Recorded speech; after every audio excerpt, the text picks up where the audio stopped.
Az a baj, hogy a címben meg csak a izé van benne. Várjunk. Starfield 40 perc kb. Plusz egy óra. De az a durva az, hogy 40 percet beszéltek a Starfieldről, vagy annyi mindent mutogattak. Várjál, hát itt... Ó, hát itt várjál. Hát itt... Megnézzük ezt a izét. Megnézzük ezt a maradékot. Átlépek olyan fiókba, ahol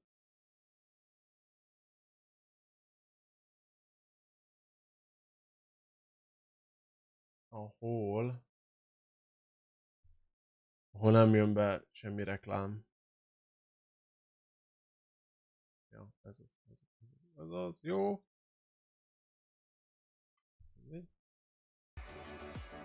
Na.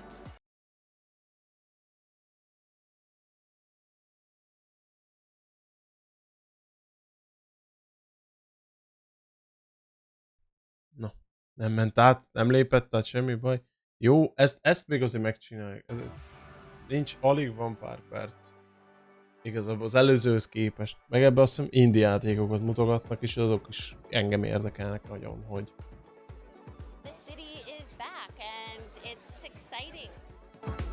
It's a fantastic film festival that really gets to the soul and the heart of downtown New York filmmaking. It's about the vibrance of the culture of New York, and we put it all together with films, games, immersive experience.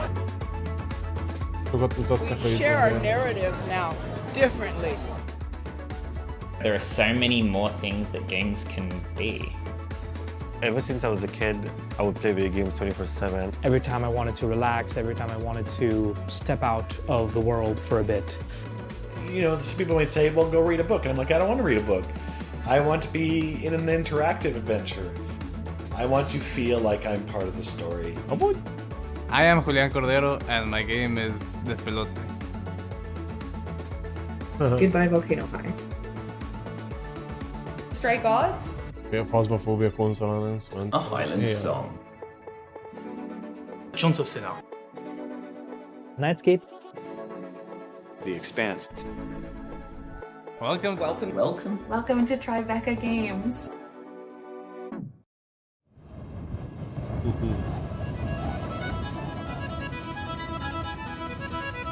I must have climbed the hill behind the house 100 times.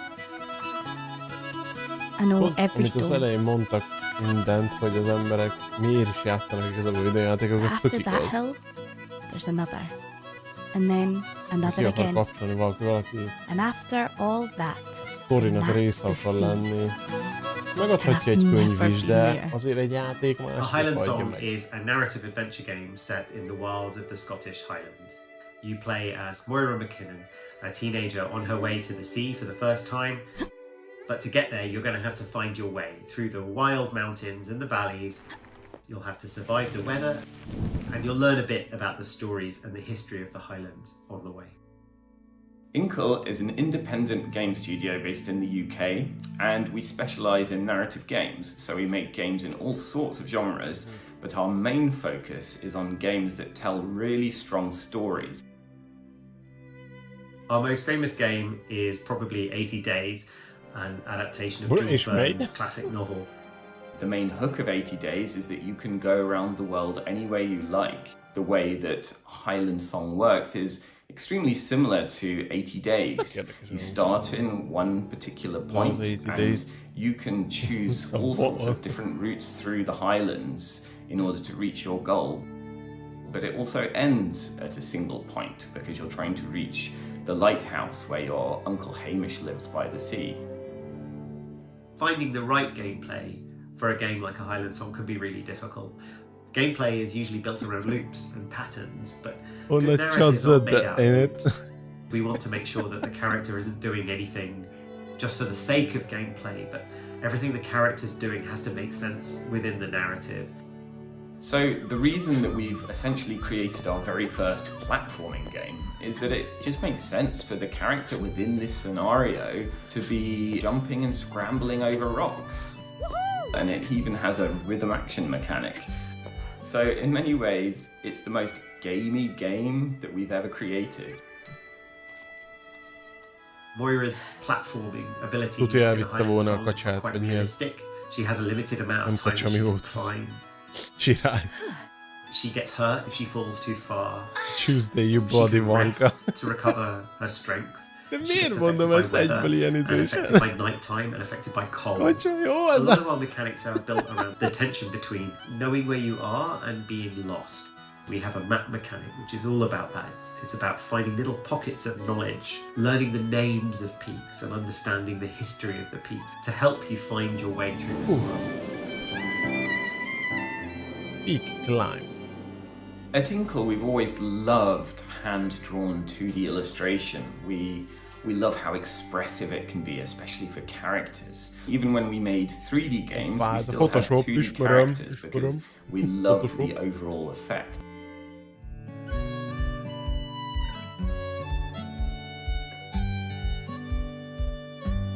I grew up in Scotland.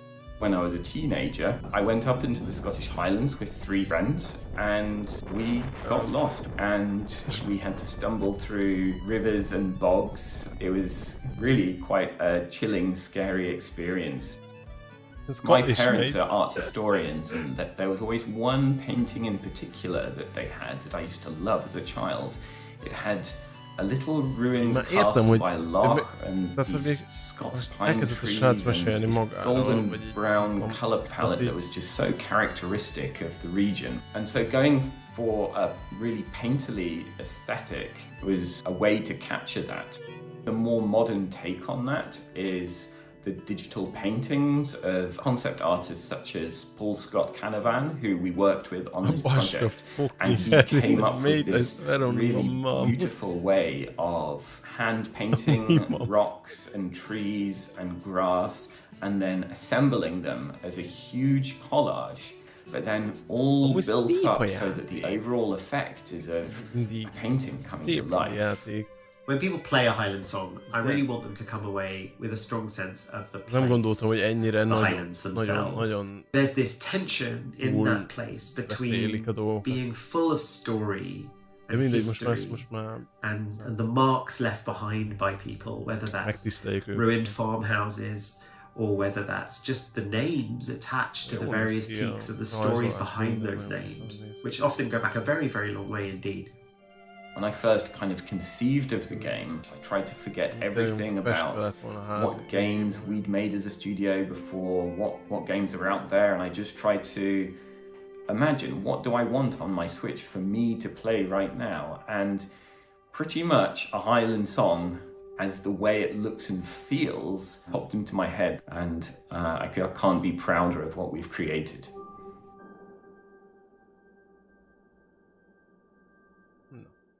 Szép volt. Goodbye Volcano High. Oh no! Oh, erre emlékszem. Nem tudom, ezen... Co-op is a game studio that's based originally in Montreal, but is now remote and worldwide.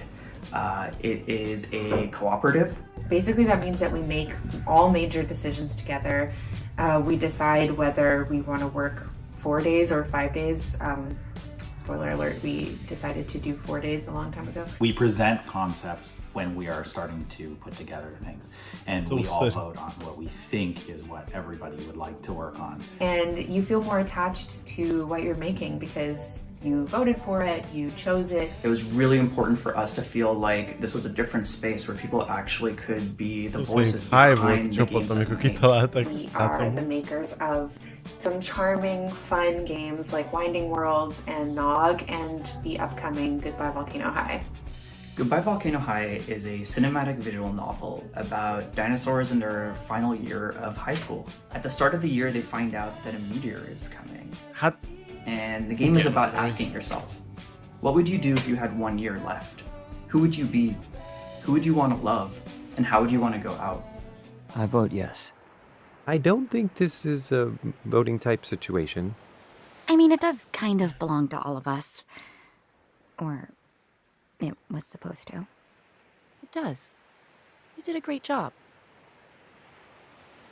So, what do you say? Nem tudom. lehetett volna ez egyetlen egy jó. We chose dinosaurs for Goodbye Volcano High for a couple of reasons.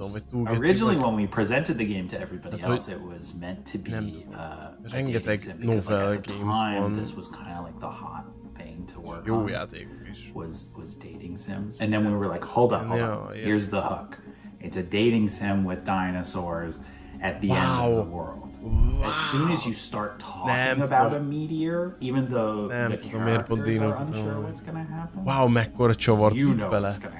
And that was really important because we wanted to make something that could tap into the anxiety of our current times. And dinosaurs was a really great way to create that metaphor instantly.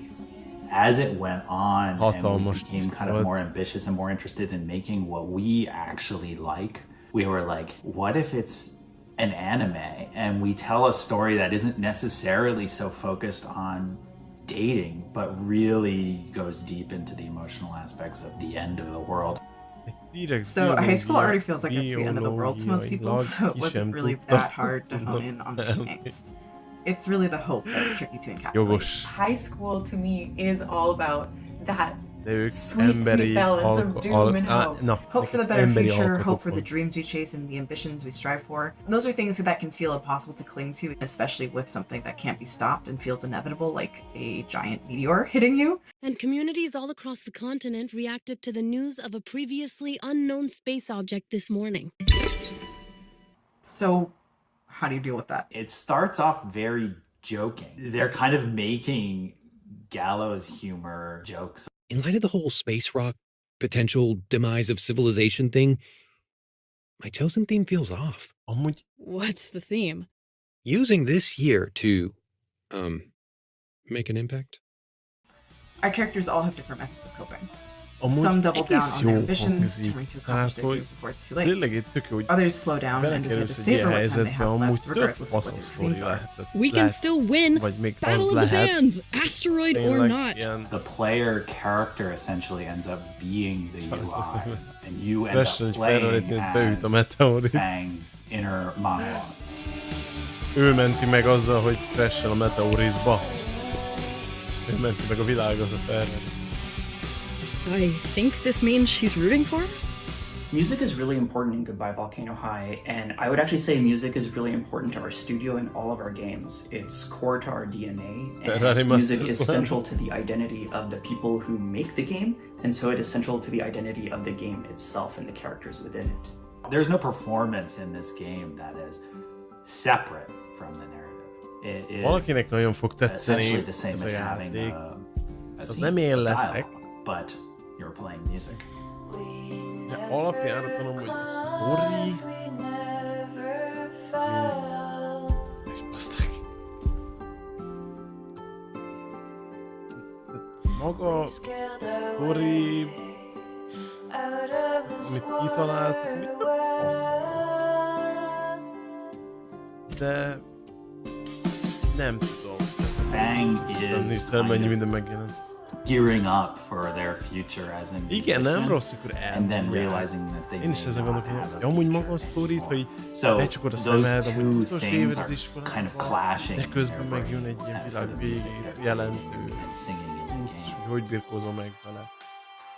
Oké. A világ maga így... Ja, nem tudom. I think every person hopes that they get to be near people they love and who understand them and that love them. Those are things people can grasp no matter how much time they have left. I think that this game really encourages people to be brave, to do the brave thing, and love each other and be there for each other, even when it's scary, even when you don't know what's going to happen. Maga a sztori tényleg egész jó, de nem tudom. Most már is full végre az egész maradék élet. Ja, hát igen. Ők igen.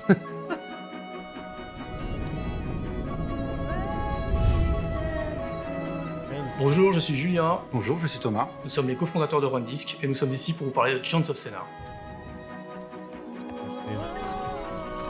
Avec Chants of Scénar, nous avons voulu proposer une aventure originale basée sur le mythe de Babel. On a essayé de vous plonger dans la peau d'un voyageur qui débarquerait dans un pays complètement inconnu. Tout au long de son ascension, le joueur va rencontrer 5 peuples différents. Chaque peuple a ses propres coutumes, sa propre histoire et évidemment sa propre langue. Comme chacun de ces peuples parle des langues différentes, ça fait des siècles qu'ils se comprennent. Une partie du jeu et de l'aventure va consister à comprendre les raisons de cette division et peut-être essayer de rétablir l'harmonie dans la tour.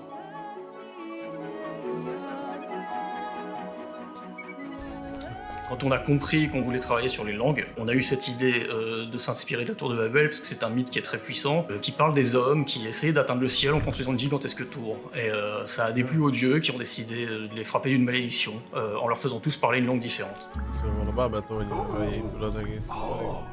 Ce qui est important et original dans le jeu, c'est que les langues sont des puzzles en soi. Pour nous, un mot c'est pareil qu'un levier, une porte, une clé. On comprend des langues en résolvant des puzzles, et résoudre des puzzles nous permet de comprendre des langues. Hogy te tudod így beírogatni, meg megtanulni a szavakat. Chant of Sonar est avant tout un jeu d'aventure. Au-delà de l'aspect puzzle, le joueur devra explorer l'environnement, interagir avec différents personnages et participer à des scènes d'action et d'infiltration. Donc on a eu cette idée de créer un héros qui serait plus un traducteur, un diplomate, un scientifique quelque part, et qui soit dans cette démarche de réconciliation. Le personnage lui-même n'est pas un personnage violent, c'est pas un personnage fort, c'est pas un guerrier. Il va s'en sortir, il va trouver les clés autrement que par la violence. C'est important pour nous de montrer ça, puisque quelque part ce qu'on essaie de montrer dans le jeu, ce qu'on essaie en tout cas de dire dans le jeu, c'est que la violence n'est pas forcément le moyen de tout résoudre. Les inspirations artistiques du jeu, elles se trouvent principalement dans la bande dessinée européenne des années 70-80, puis plus tard, on a élargi les inspirations du jeu, on a convoqué le brutalisme, l'architecture mauresque, l'architecture indienne, et c'est ce qui nous a permis de créer ce monde un peu plus réel. Chant of Sonar est une invitation au voyage, à la tolérance et à l'ouverture sur les autres. D'ordinaire, les langues étrangères sont vues comme un frein. C'est d'ailleurs pour ça qu'on parle de barrière de la langue. Mais dans Chant of Sonar, ce contexte est voué à être dépassé puisque les langues y sont à la fois l'obstacle et la solution. On espère que vous aurez du plaisir à découvrir la tour, à résoudre ses mystères et à nous aider à réunifier ces peuples. Et évidemment, nous avons hâte d'avoir vos retours.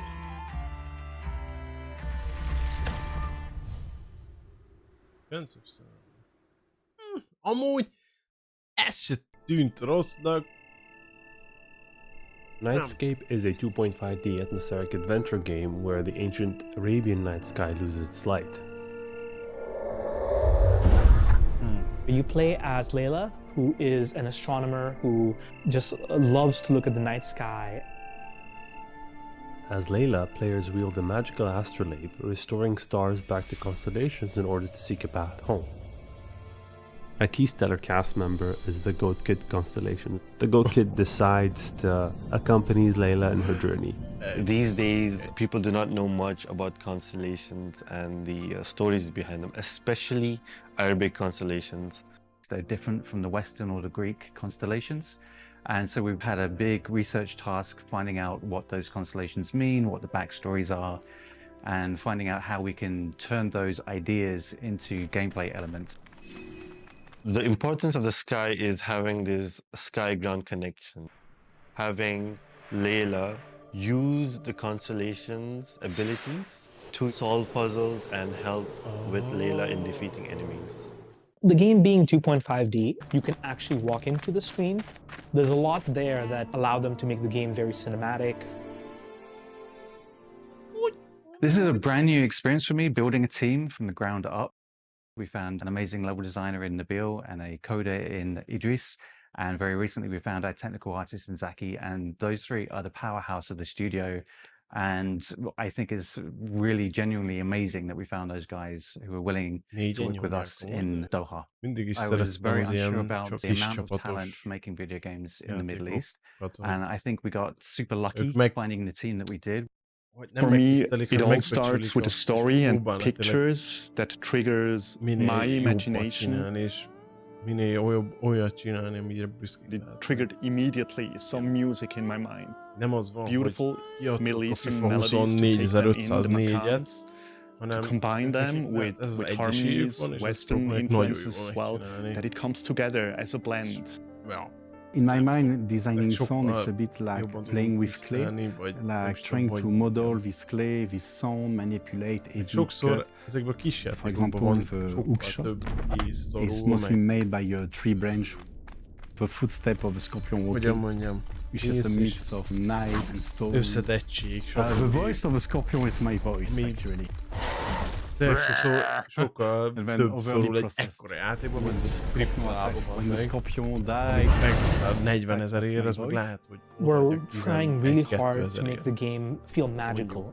Particularly the parts where the player is trying to figure out the puzzles. Jó, oké.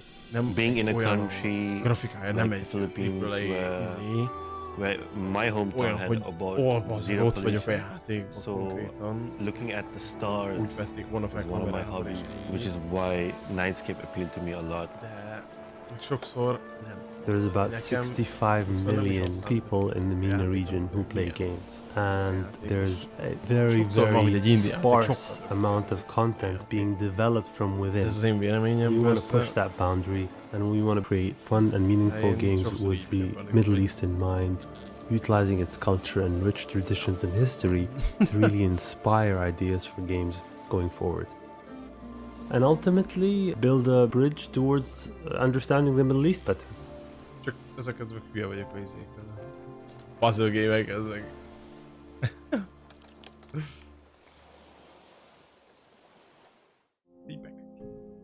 Is the world too much or is it just me? A faszom. Everything I set upon unravels at my feet. Everything I've learned wasted on a girl who doesn't know how to be free.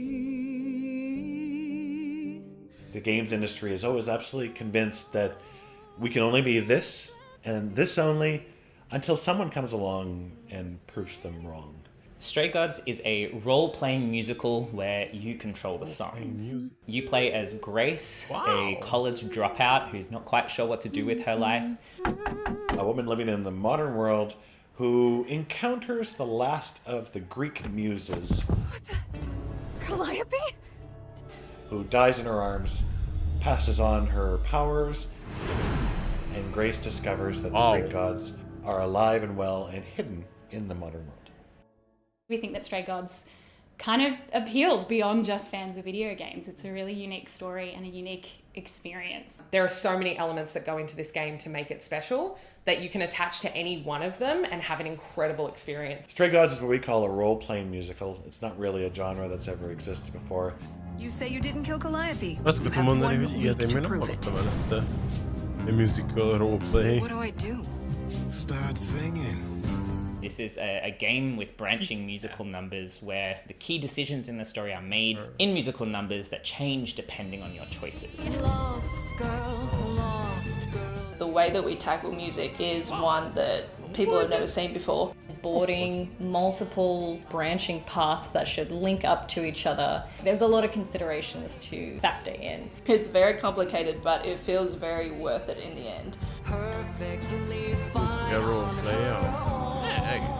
We got to work with some of the best, the most talented voice actors in the world, the most talented people on Broadway. Like, what more could you ask for, really?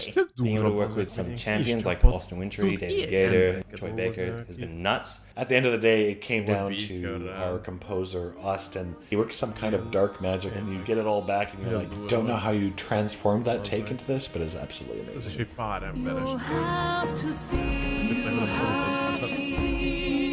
We have such incredibly complex, thoughtful characters in this game. Every single character in the game has the potential to be a favorite. My favorite character is Eros. I really love Aphrodite. I think she is beautiful. Oh no, that's too hard of a question.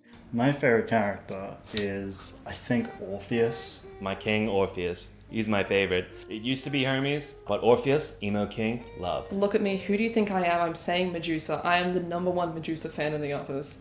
I love Medusa, and I love Persephone, and I adore Freddie. But my favorite? I reckon my favorite character is Freddie. I'm really going to go against the grain here. My favorite character is Freddie. Everybody's going to say Freddie, so I thought I'd say someone else as well. But my favorite... Oh, yeah, I'll say Freddie. But Medusa and Calliope. And Persephone. Like, it's really hard. Sorry. There is a level of belief in the studio, De in úgy the esküszöm, themes ez in this game, and the felcskáltatta stories that it's a... trying to tell, and the people it's trying to involve, and the people it's trying to talk to, that I haven't seen on a lot of the games I've worked on in my career. We've assembled this superstar group of people. It is a Voltron of game development. Early on, Liam made a conscious effort to make sure that everyone that we hired culturally fit, but also had a conscious effort to make sure that we weren't hiring the same kind of people. Every single person who came onto this project brought something wholly and uniquely theirs. It's one thing to be able to hire to have diverse voices. It's also another thing to make sure that those voices are heard. It's just important for us that everyone, one, feels safe enough to share their opinion, and two, diverse enough that many opinions are shared from all. At the end of the day, gaming is about joy, and I really like being reminded that making games can also. Tök érdekesen összekombózták ezt, hogy görög szuper erő lesz. Hogy ahogy nézem, akkor görög istenekkel keverik tudszot. Tribeca. 3-án, augusztus 3-án.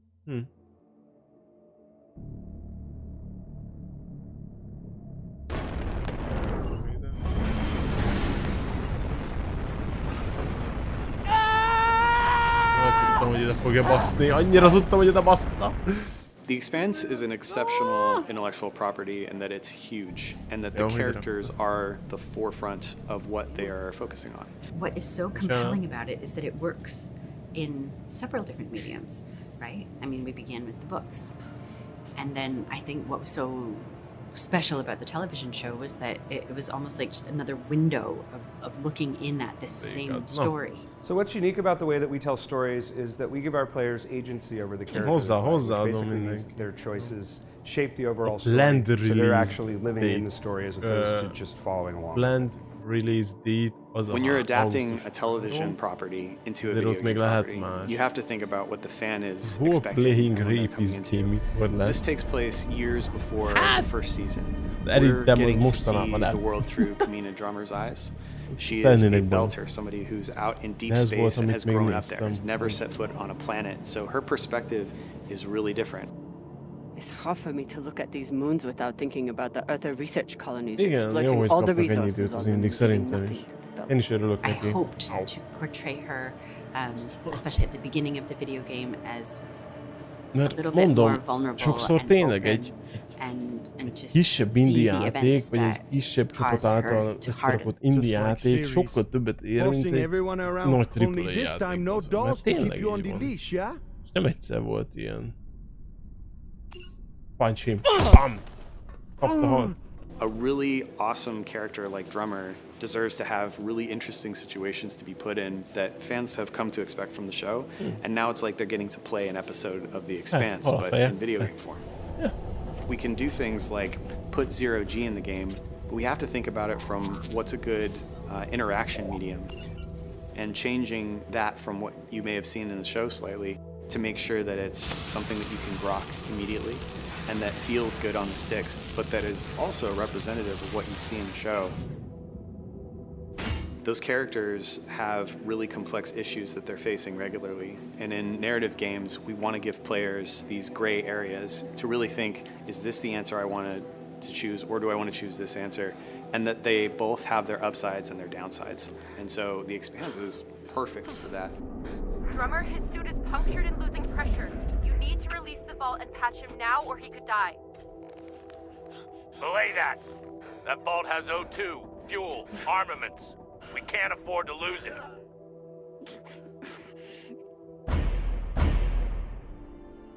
It was a really interesting challenge to come at the same character in a completely different medium. Deck 9 is a video game studio. We are known for our narrative, our characters, and our motion capture technology. It's a completely blank white room. You've got some tape on the floor, maybe a few things made out of wire to show where a door frame might be or something like that, but otherwise it's pure imagination.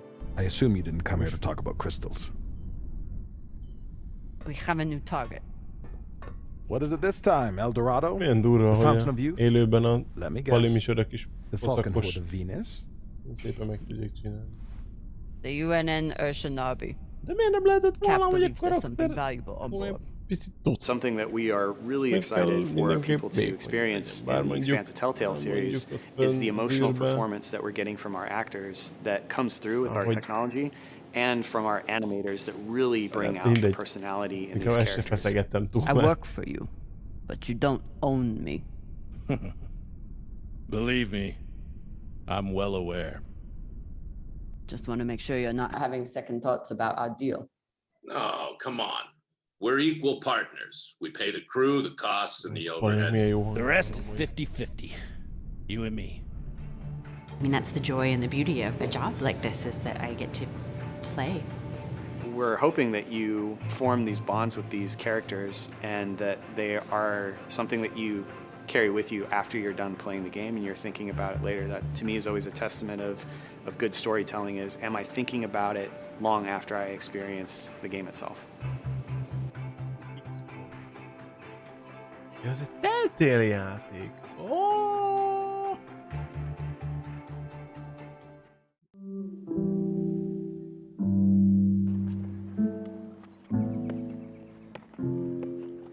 I am Julián Cordero, and I'm the lead developer and programmer in Despelote. Despelote is a game about soccer, and it's a slice-of-life adventure game set in 2001, when Ecuador was really close to qualifying to the World Cup for the first time. Everybody was incredibly excited about this moment, and you see it through the eyes of an 8-year-old kid kicking a ball around with your friends in the park. ¿Vamos a jugar? When I was growing up, I played a lot of soccer. In Ecuador, the culture of soccer is very big, and if you're a boy and you're not playing soccer, it's like hard to make friends. A lot of like my best friends I made were through playing soccer. But then when I moved to the US, I wasn't really watching or playing soccer for a few years. That sort of made me like take a step back from it. I sort of like realized this, and I was like, oh, like this had such a big role in my life. I wanted to make this game to sort of like figure out what it was that was really interesting about soccer growing up. When I started making the game, the first thing I focused on was this like relationship with the ball and like making the ball like this physical object that you're kicking around.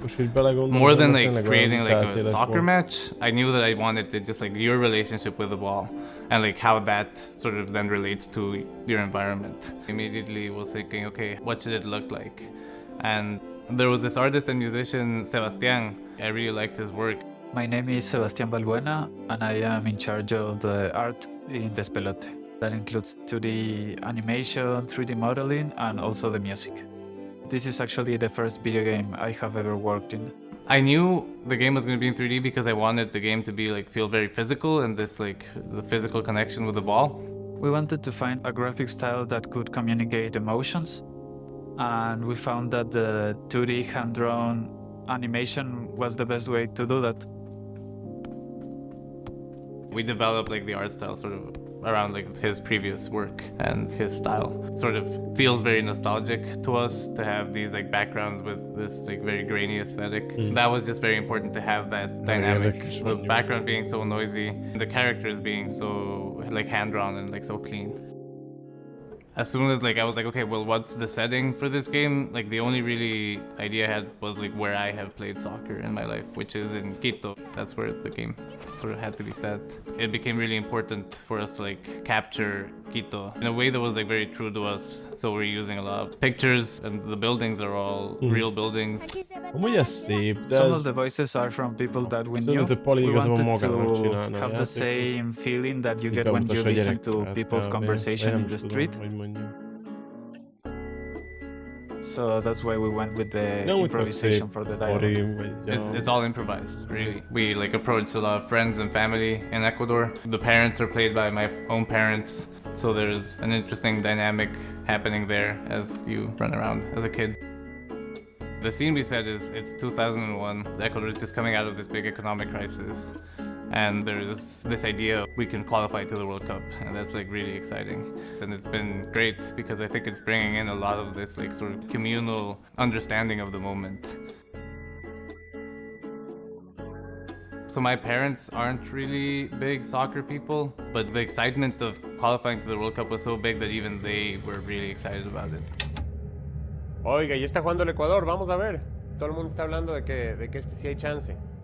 Capturing this moment in time was important because I think for my generation, the first time we qualified to the World Cup, it sort of meant like, oh, Ecuador is a tiny little country, but all of a sudden we were like in the world stage and we were like playing against Italy and like we were like in the big newspapers and that felt like a really big thing. Pelota in Spanish means ball. And despelote is sort of a saying that people have is like, esto está hecho un despelote, is like, this is a mess. So it's sort of like a play on words, like ball, like mess. We're growing up with this idea of si se puede, which is what the people chant to the soccer team, which means, yeah, we can do it. Si se puede and si se pudo, like, we can do it and we already did it. Like, that's not something my parents were able to like grow up with. People like grasp onto it so much, and I think it like really gave a lot of people so much hope. And I think for me, like that being like one of my earliest memories, it sort of made me grow up thinking like, oh yeah, like, yes, we can. I hope that people really enjoy just running around in Quito. I think we've built it in a way that is based on a lot of our memories. Instead of like trying to recreate it directly one-to-one, it's more of like a fuzzy memory. And I hope that feels very like transportive for people. And they can experience what this moment in time in Ecuador was and how I felt through that time. Ja, most ez szép gesztus, vagy nem is tudom. De tényleg olyan, mint a Pali magának csinálnám meg ezt a játékot is. Szép, meg szép. Ja. Na jó van. Akkor ezzel is meg vagyunk. Hát...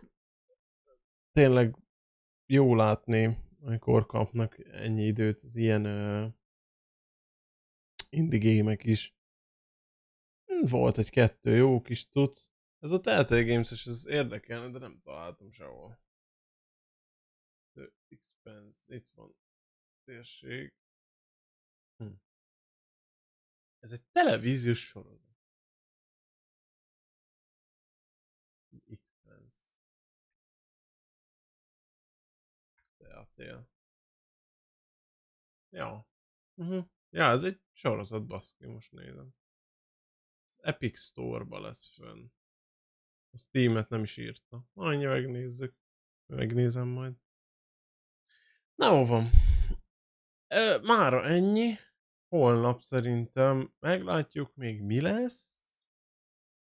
Azért nem vagyok biztos benne, hogy folytatjuk a nézést. Bár szeretném, csak akkor megint csak egyet tudunk nézni, meg holnap után is, ha úgy van, akkor igen, meg az Xbox meg Ubisoftnak hátra van a 2 eventje, azok azért elég hosszúak, most ebben még belefért ez a kis nagyon rövid indie Tribeca Games Spotlight. Ja, de majd meglátjuk, hogy mi lesz, meg hogy megjön a Capture Card, össze tudom rakni, lehet, hogy el kéne mennem venni HDMI kábelt hozzá, mert nem is tudom, meg is kell néznem majd, hogy hogyan vannak a cuccok, hogy mi kell hozzá pontosan, de azt hiszem 2 HDMI kábel kell, csak az sem biztos, hogy mindegy, hogy miért vesz az ember. Na de. Köszönöm mindenkinek, aki itt volt, aki kitartott. Dömeneken nagyon szépen köszönöm a 2 subgiftet. Elmondhatom, hogy már ez is volt. A pénzt azt nem tudom a Twitch hova rakja, de nem láttam még belőle semmit. Lehet, hogy nekem kéne valamit összerakni, vagy megnézni, hogy nem tudják hova küldeni, vagy nem tudom, de amúgy nagyon nem erőlködnek, hogy szóljanak miatta. De mindegy, majd meglátjuk. Úgyhogy köszönöm szépen még egyszer, tényleg nagyon hálás vagyok mindenkinek, aki itt volt, majd folytatjuk jövő alkalommal. Legyetek jók! Sziasztok! Igen, subscribe for free gifts. Nem. Cső!